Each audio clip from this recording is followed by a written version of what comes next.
Yeah. Oh, yeah. Welcome to New Way Stories, the comedy podcast that talks about culture, creativity, comics, cinema, I don't know, all of that stuff. And today we're talking about a very controversial, there's another C for you, another controversial topic. I wanted a C word in there as well, but I couldn't come up with it.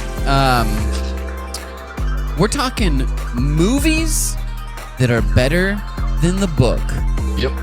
So stay tuned. Yep. And we're back. I was having this for you, Moby Dick. I was having this conversation with people, and we're talking about books and all the stuff, and it was brought up Last of the Mohicans. And I was like, you know what? This, as like a cinephile, this is one that has slipped through the cracks. It's like one of the all-time great performances by Daniel Day-Lewis. Yeah. Won Best Picture, I'm pretty sure. Daniel Day-Lewis. Double DL. As he's called. It's crazy how long he's been like the best actor alive. Yeah. I can't. I was listening to a podcast. 40 years. Maybe it was the Theo Von and Nate Bargatze.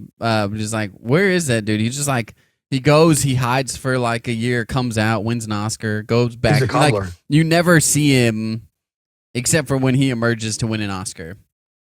I mean, I guess this could be not true anymore. This was true like 10 years ago. He was a cobbler. He's like a artisan shoe. He's just like in small village in Italy. Make shoes, and it's like, I guess I'll make the Phantom Thread. Yeah. Well, I don't know what the Phantom Thread is, but yeah. It's a movie. It's a movie. It's a movie with Daniel Day-Lewis in it. When is it from? What's his most recent work? His most recent? Did he do something? Has he done something since Abraham Lincoln? Ben, look it up. No, he's not here. I think the Phantom Thread was after Lincoln. I don't know. I'm still trying to. I'm playing catch up right now on last 15 years of cinema. It's not like he's not in the movies you watch. I'll tell you that much. He's not in those popcorn flicks. No, I watched There Will Be Blood for the first time last month. Yeah. Wait, for the first time? Didn't you watch that with us and Andy? No, dude. I pretty much stopped watching. Like, I've watched Marvel movies, and I've watched like some. Like, I pick up a bunch of movies every like Christmas season when I'm off for a week or two. I'll like watch a bunch of stuff on Netflix, but it's not nearly enough to like keep up with stuff. And It's been like that for 15 years. Okay, so he was in. Wow, this is so funny. He was in a movie called Anemone in 2025 that didn't get a great rating. But then his last film was The Phantom Thread in 2017. Oh, and then Lincoln in 2012. The Anemone movie, I think, is with his son, isn't it? It's the movie that his son like wrote and directed. And he was like, "Hey, Dad, will you star in my movie so people watch it?" And he was like, "Listen here." So anyway, your movie will never be as good as mine because, see, listen, I got a straw. We digress. He slapped his kid around. I've never seen The Last of the Mohicans. And I've never even seen the first of the Mohicans. The person I was talking with was like, obviously the book is better, right? Like the book is, and then it was the obligatory. The book is always better than the movie. They don't even believe that. They're just flexing that they know there's a book. They haven't even read the whole thing. Did you? You should know I read the book. Then they read the intro. Already better than the movie. Dude, I have a friend, and he had like a book assignment as a pastor, and he was supposed to read like a certain number of books, and instead of finishing a book, I can't remember what one it was, Killers of the Flower Moon, instead of finishing the book, he read like half the book and then watched the movie and then said he read the book. Sure, yeah. For work, which is so funny to me. So you could probably get away with it. They're not cutting out a whole lot, I think, in Killers of the Flower Moon. I don't know how big the book is, but the movie is 29 hours 9 hours. So it's just reading of the audiobook. So listen, here's my thing. We're gonna go over some movies that are better than the book, unequivocally better than the book. And I understand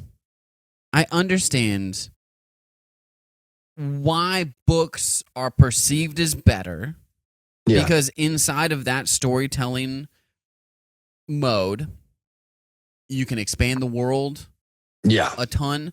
You can get into the nitty-gritty details. There's a lot of stuff when you watch commentaries on movies or like the making of, you're like, holy crap, they put in a lot of time and effort and thought into this one shot that was on screen for 3 seconds. Nobody cares, right? But if it's not there, it's like the world in the background.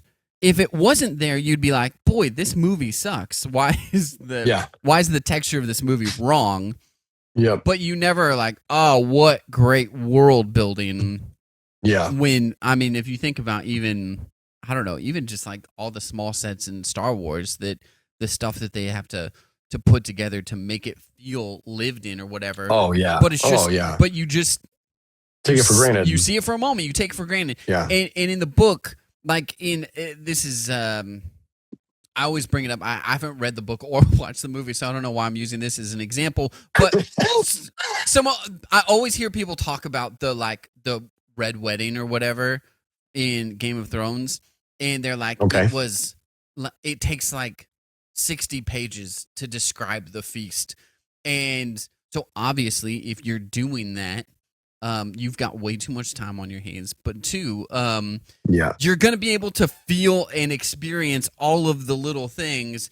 And then when they put it on screen, they pan over, and there's a feast.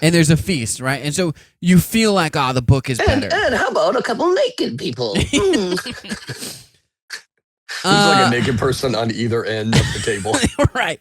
So it is Game of Thrones, perchance. So I get you. And then also too, with characters, you can hang out with a character much longer in a book, right? Especially if it's a multiple series. Whenever they make the Way of the King Stormlight Archives, which is it's insane that they haven't made something yet. They just got a deal. Oh, they did? So when they make that, all you Brandon Sanderson fans, you're going to be disappointed. You're going to hate it. Dude. Like, I know you are. Highly. Because you get to hang out with the dude for literally 20,000 pages compared to, a 2.5 hour movie. So, and then the rest of us will be so relieved that we don't have to read 9,000 descriptions of someone's safe hand being hidden behind their sleeve. And we've both read The Way of Kings, not to brag. I hadn't finished it yet. You haven't finished it yet? I'm a slow reader. Wow. I read the audiobook. It's 48 hours. Yeah, dude, the book is long. It was just in my car forever. Church planning makes reading books. I checked out the CD from the library, and it just my car constantly thought there was a passenger in the passenger seat. It's like, hey, lock your seatbelt. And I go, it's not a passenger. It's The Way of Kings on CD. It's on CD.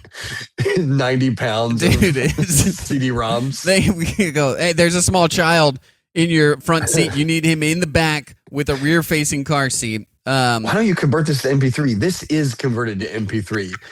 It's that big. It takes 20 old iPods. You go, book one is on one iPod. It's on one iPod shuffle. Yeah, I've got the book space on over 100 iPod shuffles. The iPod shuffle is tough for audiobook. It feels like a real Tarantino story when you do that. Chapter 12. Oh man, chapter 12 was so good. Chapter 1. Yeah. I feel really good about that Tarantino joke. That was an a audio book joke on iPod Shuffle. I'm just gonna bask in my own glory. You haven't even seen Kill Bill. I know, dude. Okay, which is I gotta very watch appropriate, very appropriate for the general layout of Kill Bill. Yeah, I mean it's. I guess it's a Tarantinoism. Non-linear storytelling what he does. I think honestly, I think Christopher Nolan's worse than Tarantino Yeah. when it comes to that. Because Tarantino's like, hey, wouldn't it be interesting if you heard the story this way? And Nolan's like, hey, wouldn't it be interesting if you had no idea what story was being told? My thing with Nolan, What if like you never knew what time what was? in Dunkirk, it's like, why are you not telling this linear? Like, It doesn't. there's it no doesn't even reason help. for this guy to Yeah. just now crash. It doesn't help. It Um, doesn't. So It's like makes for that one really cool moment at the end, but that payoff it does feel a little bit contrived. yeah. So all right, here's my thing. I thought about a list, and these are books that I have read and movies that I have watched. And I will Yeah. say this too, that oftentimes you read the book first and then you watch the movie. And then the thing that's in your imagination can never be the same. It'll never be the same of what you see on the screen. Yeah. So I think that plays a lot against it as well. I watched Jurassic Park before I read Jurassic Park. Yeah. Okay? Jurassic Park is my favorite book, I think. I think I can firmly say that. Yeah. It's so good. But I see the movie characters and I read the narrator's voice in my head is Jeff Goldblum. I don't know why, but that's who's reading the book to me in my head. It was the best of times. It was the worst of times. Must go faster. And there's some elements. Let's go faster. There's quite a lot of elements of the movie that I like more than the book. Yeah. And there's some cool stuff in the book. It's odd because I would say I don't like high fantasy and I don't like hard science fiction typically. Yeah. But Crichton does it You in a like way. low fantasy and soft sci-fi. Love me some soft sci-fi. Like Star Wars is the greatest example of it because you've just got a driving force moving forward set in a big world, and that's what I'm all about. Yep. Sanderson does a really great job of that and blending the world, but I am like, dude, bro, your intro was an hour worth of audio reading. Yeah. That's too much. And so like Dune and stuff, like the book. Oof. The book's Not quite as good as the movie. Book's a little dry, but I understand why people like it. I just went in there like getting into the deep religion and all that stuff. I'm like, yeah, that's cool. Bring me back to the worms. That's why I like Tremors. It's just about the worms. just worms. Book better than the movie? I'm not sure, but Tremors is better than both. So that's I want to say that like it is. I can't say that the movie's better than the book on Jurassic Park, but because I have that nostalgia and everything tied to the first. You might enjoy the book. You might enjoy the movie even more than the book, even though it's your favorite book. Totally, and also that's crazy. Also, too, the like moment of suspense. There's Newman's death in Wayne Knight's death in the movie. Yeah, is not nearly as good as the death in. Oh, really? In the book, it's awesome, and I also ripped. I ripped it in Rat Race. The first death in Rat Race is totally lifted from Jurassic Park. It is interesting because in the movie, it very much is like a PG-13. Isn't Steven Spielberg the PG-13? Is he not Is it? What movie is it that's like they created PG-13 because of? Oh, yeah, it is. It's George Lucas and Steven Spielberg. It's Temple of Doom. Oh, was that the first PG-13? Temple of Doom because they were like, hey, that's a great trivia question. We're gonna skip the rated R. We're gonna skip the stuff that will make this rated R, so that more people can see it. Yeah, and then people took their kids. But we still want to stab him with, you know, with a voodoo doll. Kalima. Yeah. And then people took their kids to it and watched somebody rip someone's heart out, and they were like, "I don't really think Hey, Dad, you know what, Dad? I don't think this is appropriate for me." 6-year-old son, you're right. Let's go. All right. Here's my first book. Okay. Well, do I want to bury the lead? I'm thinking about what do I want to say first. Here's my first book. There's a movie from the 70s called The Warriors. Yep. It's iconic. Warriors come out to play. that whole thing. Based on the famous book by David Wilkerson, Crossing the Switchblade. Dude, I actually just rewatched Crossing the Switchblade because I found it on DVD. I want to read it really bad. So the book and the other book, Run Baby Run, from Nikki Cruz's perspective, sick. The movie's not bad. Nice. The movie's not bad. We're gonna talk about that in the future. I was telling Ben last week we need to do a Christian media episode where we give some flowers to good Christian media. I agree. Because I watched some VeggieTales and I was like, this is at the top of kids cartoons of the game, right? Like VeggieTale in its own right is like it's phenomenal kids entertainment. It's great. Okay, so anyway, you're starting with the Warriors.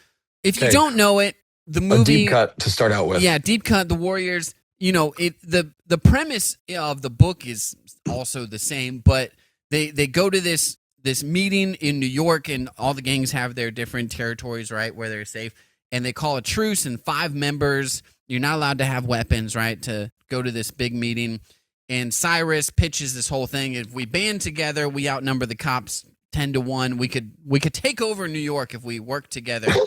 Terrible idea. Someone kills Cyrus and blames what about the National Guard? Don't they have like a National Guard thing? It's like an official federal army. Shut the frick up, man. He's not thinking it through for sure. That's so great. So he dies, which is probably for the best. Not great leadership. But it's blamed on the Warriors, and so now the 5 Warriors have to get from Central Park to Coney Island with all of the gangs of New York. Shout out Daniel Day-Lewis. With all the gangs of New York trying to kill them. It's an incredible movie. Sounds awesome. It's an incredible movie.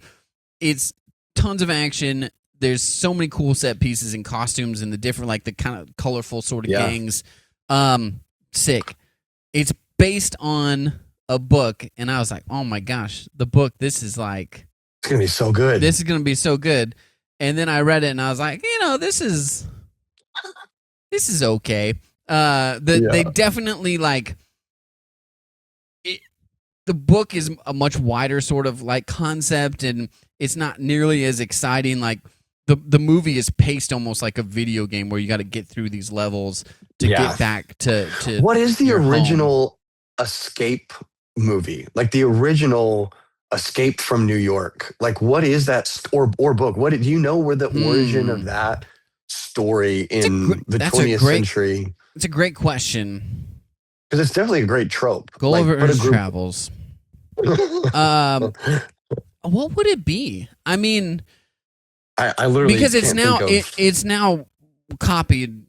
Like you said, it's a great trope, like the Running Man, right? You got to get through all of these hostile people, or even westerns, right? Where you go, we got to get to this homestead, but we got to get through.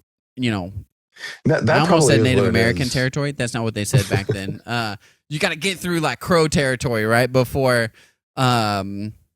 Hey, first we got to make it through the lands of these first people. We got to make it through the stolen and appropriate lands of the Apache.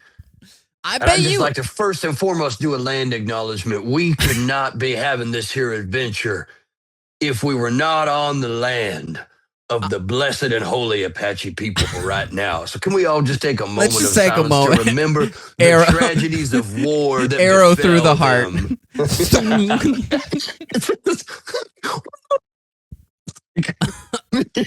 It's got to be the first movie. I'm going to go out on a limb and say that it was a Western. That makes sense to me. There's no real hard facts in that. The Warriors, though, you can go ahead and pass on the book. You should watch the movie. All right, hit me with one. Great. I'm going to start with, I wanted to do the least controversial stuff first. So I'm going to go Charlton Heston in the 10 Commandments. Okay. Way better. So much better than the source material. Listen, there is an element of... I'm kidding, obviously. One, I mean, like, here's the thing, though. The Bible is not really better in the movie, right. It's like you have such great source material, and it is wild that there are not more great biblical like epics told. Why Yeah, do absolutely. why do we not have a great David story? Why do we Yeah, why did it we is stop interesting. with the 10 commandments? That's actually a really great. I mean, probably just simply because of like, and I'm not saying this as like a contentious thing, but probably because of sort of the postmodern like movement in film. That Yeah. by the time you get to like the 50s, like Even the though avant-garde stuff but is happening, and then who's they're like who's they're not, writing who's writing these films, they're quite a bit of and their source the material Judens. is Yeah, they're but Jewish used people are not very religious. but they're used to it. They're used to the Okay. Torah is what They I'm do trying know to the say. Torah well. Yeah. Yeah, but it's also just been botched so bad that I think people have seen how bad it's been botched. I think it gets botched too because people dance around, like people have danced around it so much. Yeah. Not in more modern day, but like in the 70s, 80s, and 90s. Yeah. Like you know the political climate, and you're like, oh man, we could just like go crazy with this, like Darren Aronofsky and Noah, and Right. like really just say, hey, this is a separate universe in which Noah is a different thing. Okay. Yeah. Like don't come at us. It's just for fun. But I think in the 80s and 90s, they were like, but if we do that, people will riot. Like Yeah. the radio personalities on the far right will skewer us and it will Yeah. kill the prophet. Because you've got the David movie with Richard Gere. And Ooh. it's famously terrible. Yeah. So no, yeah, It's an infamous casting. insane. I mean, he must be Jewish. That's the thing too, is like the Jews in America are all mostly European Jews. Yeah. So they're not really like Middle Eastern Jews most They're of the not time. Jewish. They're not Jew. I don't know.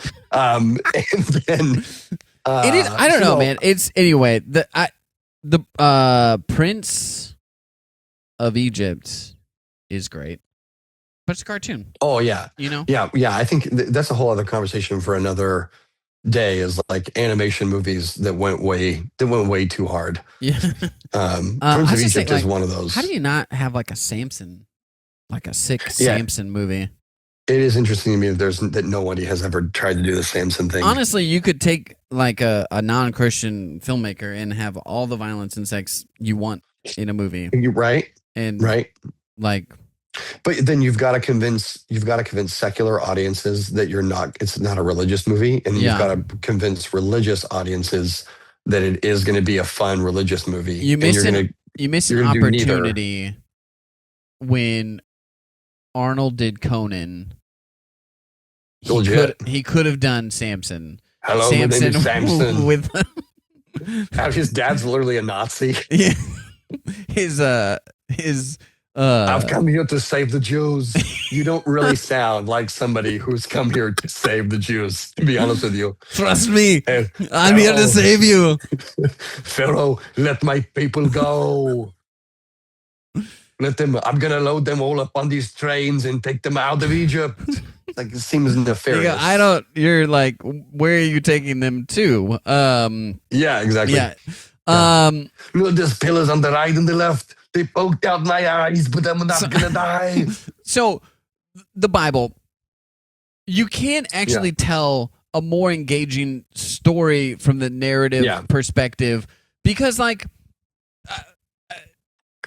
a lot of times, like, I know it is funny, but a lot of times in the Bible, it's like a couple paragraphs or like a chapter, thousands of years old, right. And so it's just like, boom, this happened, and I think that a lot of times when I'm talking about what movie is better than the book is, and we'll get to it, I think, with our closing one, the source material laid out a perfect story, but you can kind of tell it in an engaging and fun way in film rather than in this concise, like, this happened, this happened, this happened.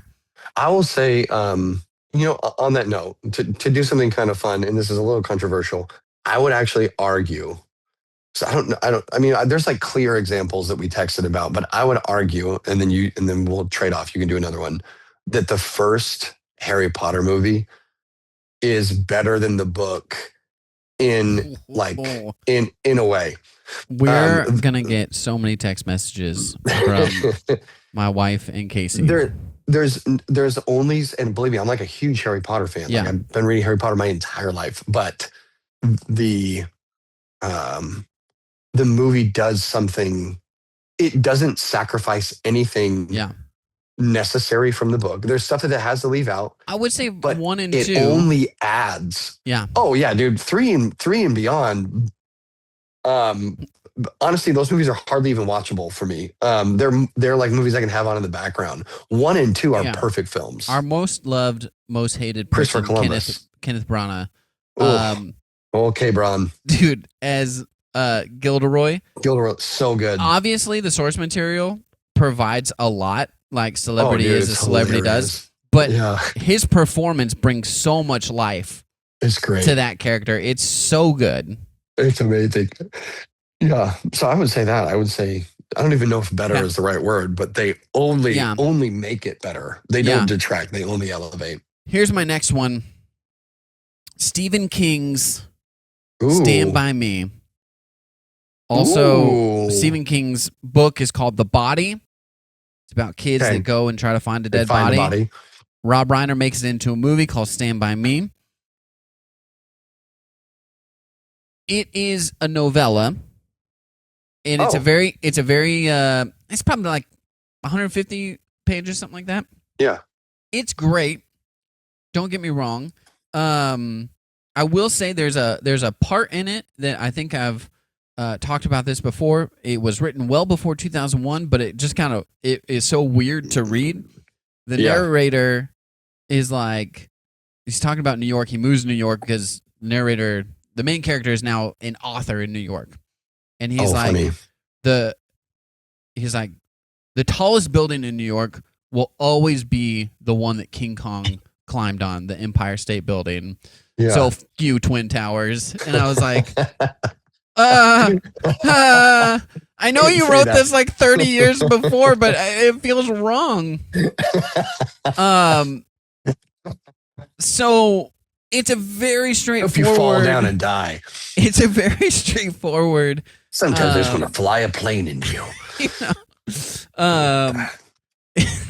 We lost 7 good men that day. It's a very straightforward novella. It is great. It lays the groundwork, but Rob Reiner's storytelling through film, and in my thought, I think that you capture what it's like being a kid in the 1950s just as good, if not better, than what is in the book.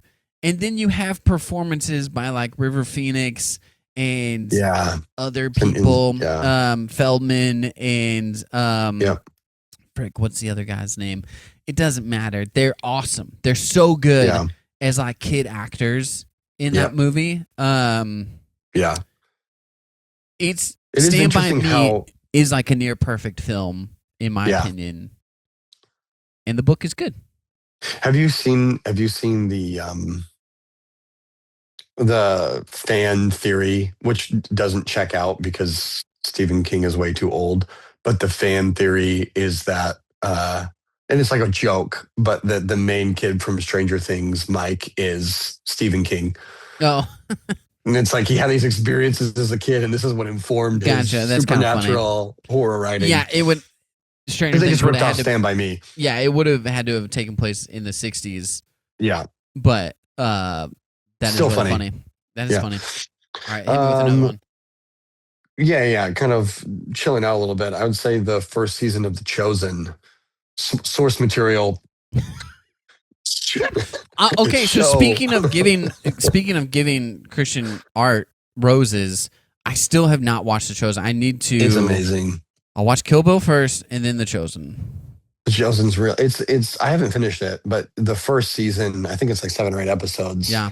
It blew me away. It is insane. Yeah. How good. And they have to take liberties with some things, but it's also like a very, very like accurate, what I would call like accurate depiction of what as somebody who loves the Bible, like what Jesus's life seemed like it would have been like what Jesus was like. Just amazing. Yeah.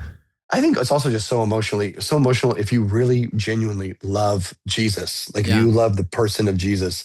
There's this scene in the first or second episode, and it's Jesus building he's like a carpenter. Yeah. He's like living on his own. He's building something out in the middle of the woods, and all these kids start to come and help him. They like find him, and he's just like a kid magnet. And his interactions with these kids is like so emotional for whatever reason. It's just like beautiful. I can't even describe it. Anyway, okay. Awesome. No, I would say this is a fun one. The Guardians of the Galaxy. The Guardians of the Galaxy as an adaptation from a comic book. Yeah. Way, way, way, way, way, way, way better. Nobody was interested in. There's no way that anybody is even now interested in the Guardians of the Galaxy as a comic franchise. They were very much literally just kind of like a fringe thing that sort of served some kind of purpose in this larger. Yeah. I mean, if anything, there were side characters in the Nova plot. I am like an upper tier comic book nerd.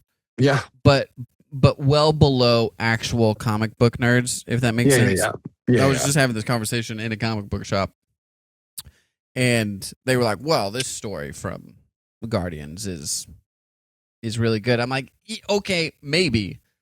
But you take those 8 issues or whatever out of whatever the run is, and then me as a comic book nerd who likes Spider-Man and Batman, all the main guys, when Guardians came out, same as Ant-Man, I was like, I didn't even know these people existed, right? Like, maybe I flipped past Star-Lord in the Marvel Encyclopedia. Right. But that was it. I wasn't like gunning for But in the Guardians Marvel Encyclopedia, comics. when they publish those Marvel Encyclopedias, Star-Lord's very small. Actually, I want to go look now because that came out in the early 2000s. Do you want me to run out there real quick and grab it? I mean, no, I gotta go. I gotta go here pretty soon. I gotta pick up Peter from my mother. Yeah. But it would be interesting. Batman or Spider-Man takes up a full page. Yep. I'll keep in the same publishing universe. Spider-Man takes up a full page. Iron Man takes up a full page. Star-Lord is like, maybe he gets his picture. Rocket Raccoon doesn't even get a picture. He just gets a highlighted name. Yep. Is my guess. Yep. Yeah, before the movie, for sure. That they're heavily influenced. The publishing of them is heavily influenced by the movies. But James, the comic book guy, I agree with this assessment. He goes, James Gunn did James Gunn things with that movie. And that's absolutely true. Drax is not this all-world character that everybody loves until the writing and performance. Yep. And obviously to Chris Pratt, I think. Dude. He's just so likable. He is extremely likable. Yeah. I love Chris Pratt. So let's I'll do one more. Do you want to rapid fire a few? Yeah, let's rapid fire a few. In the same lines as Stand By Me, Of Mice and Men. So John Steinbeck wrote that book. Again, it's another novella. He wrote that book to be essentially a stage play. He goes, what I would love is you could read the dialogue as though it's a play, and the descriptions are like scene. So it's like convert that to a play. Yeah. And so it's really good. Like the outline or the base of the story is awesome. Yeah. But Gary Sinise and John Malkovich. Yeah, man. Is unreal. Yeah. Gary Sinise is so great. It's a very emotional movie, and it's an emotional book. And you go, but at the end of the book, you go, man, that was brutal. Really good story. At the end of the movie, you go, oh my gosh, he had to do it. Yeah. But Crazy. I could not put myself. You know what? You're like wanting to put yourself or not wanting to put yourself in those shoes. That's, to me, Steinbeck's crazy. I really like Steinbeck. He has some of my favorite novels, actually. Well, he must have grown up in the Dust Bowl during the Depression. right? He has that actually, firsthand he actually experience. grew up he's a California guy, Northern California guy. Well, yeah, that makes sense. I don't know this for sure, but I imagine if he was an agriculture kid in Northern California, probably the Dust Bowl affected him in a very Yeah, similar way. But I don't know. A little bit of carryover. I can see I that. would love to know because like the way that he writes about that era is insane. It's just crazy. Yeah, Grapes of Wrath and all that. Yeah. Okay. Sorry. That's a good one. We're supposed to Wasn't rapid this fire. place on the Grapes of Wrath? That's a very deep funny. cut. Turtles. Oh, whoa! We spent like 20 minutes talking about it. I'll have to show you after the pod. So good. My friend yesterday, I watched Kill Bill, and he's a huge Tarantino head, and he goes, "Yeah." And again, he's like really smart, but I was just like, he knows so much about film, like yourself, but he doesn't have our shared interest in kung fu history. And he was like, "Yeah, dude." He goes, her outfit in Kill Bill is the same as the one from Enter the Dragon. And I was like, very silly. I think you mean Game of Death. Yeah. Anyway, Two Towers, Lord of the Rings, The Two Towers. Dude, I think Fellowship of the Rings. You're throwing some shade that's gonna get us canceled. Yeah. I think. Megan Anderson is absolutely gonna hack us and tear us apart from the inside. Use her naval communication skills. You've read Tolkien. Like I said, I'm not a high fantasy guy, so I can't bring myself to do it. I think that the story in The Two Towers, the way that it's told in The Two Towers, is better. Like if you take the plot points and put them together, it's better. The Ents are ultimately the ones that save them. No, I disagree, actually. No, the movie is just better.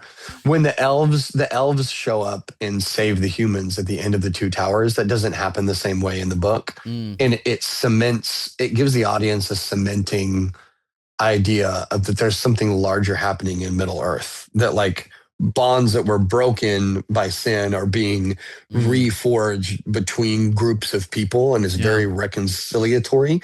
And just the Two Towers is so incredibly boring at the end of the book. And I'm sorry for anyone who disagrees. but the ending of Two Towers, the movie, is so epic. So freaking sick. It's so good. I mean, no one has ever even like questioned.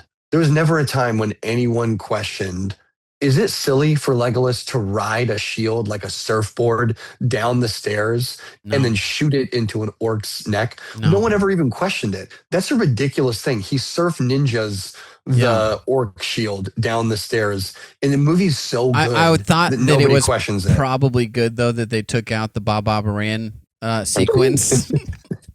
Can you imagine if they had to make The Lord of the Rings today? It would be full of needle drops. You'd be having to constantly. Oh my gosh! You have to constantly listen to Led Zeppelin. Aragorn comes in. But Return of the King and Fellowship of the Rings are definitely better as books than as movies. Okay. But Two Towers is a better movie. Woo! Leave your comments below. If you disagree with me, tell me. You have to tell me why, though. You can't just say you're wrong and you're stupid. You're wrong.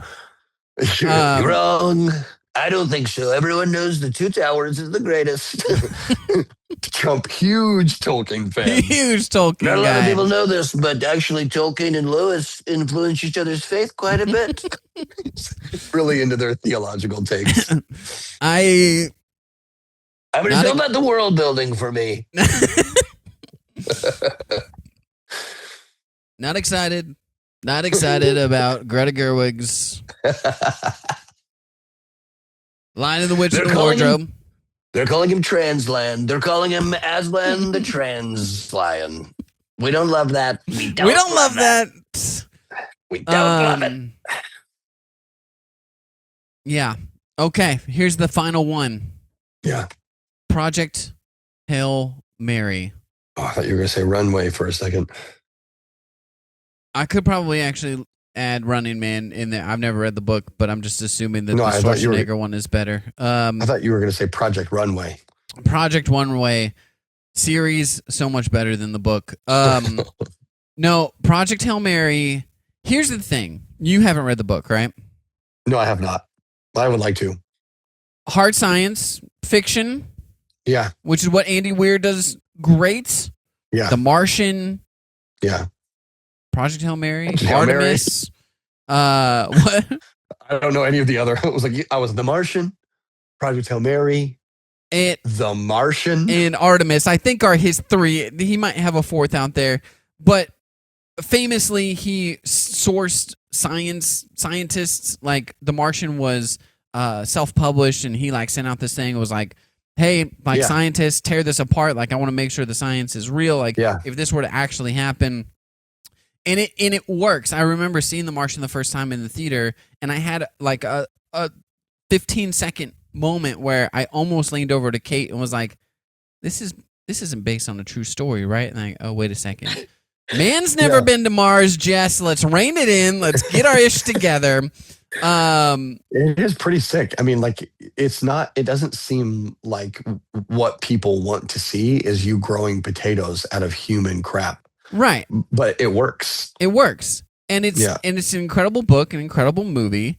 And same thing with Artemis. They have a thing set up on the moon, and these people have been born and raised on the moon. In Project Hail Mary, he meets a rock alien, and he's got to like figure out how to communicate with the rock alien. And there's a lot of stuff. Andy Weir is a very entertaining writer, and it's a very, very good book. Yeah. I'm not saying the book is bad, okay? Yeah.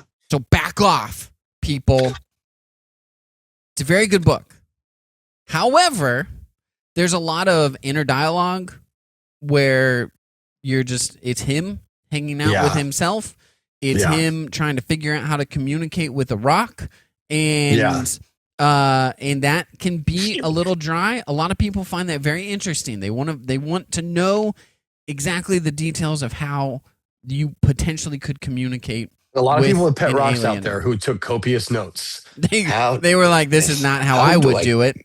I'll tell you what, an alien that somehow magically speaks English, I'm here for. Yeah. Yep. Or doesn't speak English and we don't get to understand what they're thinking, like Independence Or has an Day. Intergalactic communicator. Brilliant. Oh, you put this button on your chest and all of a sudden. I'm here for the workaround. However, Drew Goddard's script, and a lot of it's taken from the book, but Drew Goddard's script, and again, Ryan Gosling's performance is so funny and so engaging. It's so sweet, dude. It's one of the sweetest, cutest. The movie, like heartwarming. The movie is more entertaining from start to finish than the book is, and that's my thing. So I will watch the movie multiple times over. I read the book one time, and that's good for me personally. Yeah. And again, obviously, you're building it off of the book. So this isn't to discredit the book, but of course. I'm not going to spoil it. But the narrative and how the narrative is laid out, how he chose to do it in the book is how they do it in the movie, and it's great. It's an awesome character arc and how they reveal it in a non-linear form, kind of like what we were talking about earlier, is amazing. But some of the moments, some of the jokes that are in there are really funny. It really struck me when the lady goes, knock, knock, and he goes, who's there? She goes, I'm not very good at jokes. He goes, I'm not very good at jokes, who? It was a very funny line to me. That really is stuck with me. Dude, Ryan Gosling is so great. He just really is an extremely entertaining. He has amazing comedic timing. Yeah. And the Ryan Gosling that we grew up with, I don't think anyone expected him to become like the awkward. He's like handsome Michael Cera almost. Maybe a little bit different, maybe quite a bit different. Okay, but like I see what you're like he does like, oh, I'm an awkward guy, and his timing is so good with it. Yeah, have you seen that clip of him where they announce that "I'm Just Ken" won the Academy Award for Best Song at the Oscars? No, and they cut to him, and he just looks slightly confused, and he's looking around as if. And then he looks straight at the camera and kind of looks like grossed out by the camera, like just slightly, just like, like, why are you here looking at me right now? Like, and it's just like, it's really good. He's great. Yeah. I think that there's something about movies that a performance can carry a movie much better than especially when you're like sure. alone, right? If you think about if Castaway was in a novel form, it would be a great novel. I'm not here to say that it's not, but like Tom Hanks's performance, like carries an hour of that movie where he's alone on an island. It's crazy, yelling at a volleyball. That's Oh, dude. Yeah. The other thing that again, this is probably the same in the book, but I really like Project Hail Mary that it isn't, they avoid like the big alien tropes, in my opinion. Yeah. Like there's things that Rocky knows that humans don't know, but there's other things that he's like, they don't have fundamental understanding of some things that we've figured out. Yeah. And so it's not like Rocky's an alien race that's like so far super advanced. It's almost as if they're the same as humans, just from a different place. Totally. So the tropes are like, well, one, the aliens are evil and they're trying to take over, or two, the aliens are completely benign and they're like a benign force that's also highly enlightened, and we're supposed to learn from them. And in the end, they actually just both learn from each other. Yeah. And they both grow together. And dude, and they both just want to save their planet. Yeah. And like they're just there both to The like we sit on each other while we sleep thing is one of the sweetest, most kind of like emotional, and that's like Ryan Reynolds' arc in the movie is like, Gosling. Ryan Reynolds would be a different performance. Oh, sorry. There'd be a lot more crude. I was going to say there's a lot more F words. That's funny. So that, I think, that was the movie that really got me thinking about it. And then I had that conversation. I was like, there's other movies out there that is better than the book. The book is not always better than the movie, and that's what we're here to say. Yeah. That's it. So hey, stop reading books and go watch movies. Just stop reading books, watch more movies. Sometimes the books want to waste your time. Sometimes the book is far better than the movie. And I think Harry Potter, the other Harry Potters, is a great example. Yes. In number 5, when they go into the ministry, so much cooler in the book. When they do the maze in number 4, so much cooler in the book. The maze is incredibly weak in number 4. Well, the thing about J.K. Rowling is Harry Potter, the series from 1 to 7, is one continuous breadcrumb detective mystery. Yeah. And Harry Potter is like the kind of like idiot who's stumbling across solving this mystery. Yeah. And you can't do that in the movies. And like there's stuff from the first movie that pays the first book that pays off in the 7th book. Yeah. And so I don't know if I've been speaking correctly. Maybe I've been saying this wrong. The books are one continuous detective story. Right. And there's stuff that like builds up and pays off, and you can't get those payoffs in the movies, or at least they didn't make those payoffs happen in the movies. I do think too, and obviously you have to like make cuts, right? Like Peeves, I think, was a huge loss in the movies. Yeah. But I understand why you like maybe make that cut. There's only so much screen time. I also think oftentimes because the book comes out first, right? You read the book first. And I think that that's a huge drive on why people think the book is better than the movie. But if you're like me, and oftentimes you watch the movie first. Like I watched The Revenant. I think I watched The Revenant first before I read the book. You had to have. The book is fairly old, but not super old, but like I knew the source material because I'm a nerd about mountain men, Hugh Glass. But I'm like, the movie is better.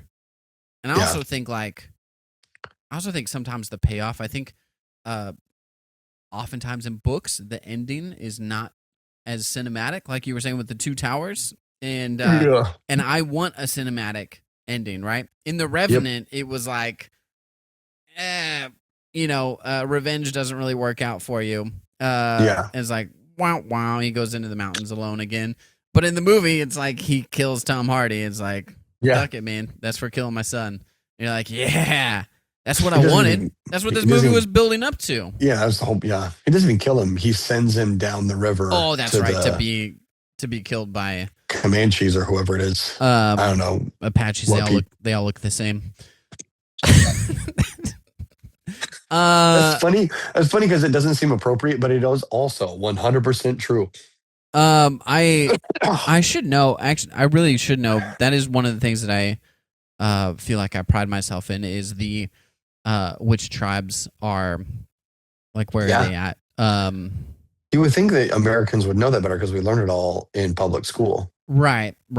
But yeah, that's a little trick here for you. Is oftentimes schools, their mascots are named after, right? Like where does the book take place? It's in like it's the Rocky Mountains, like Colorado Rocky Mountains. Okay. So I feel like it's the crow. Yeah. That I wouldn't know. Yeah.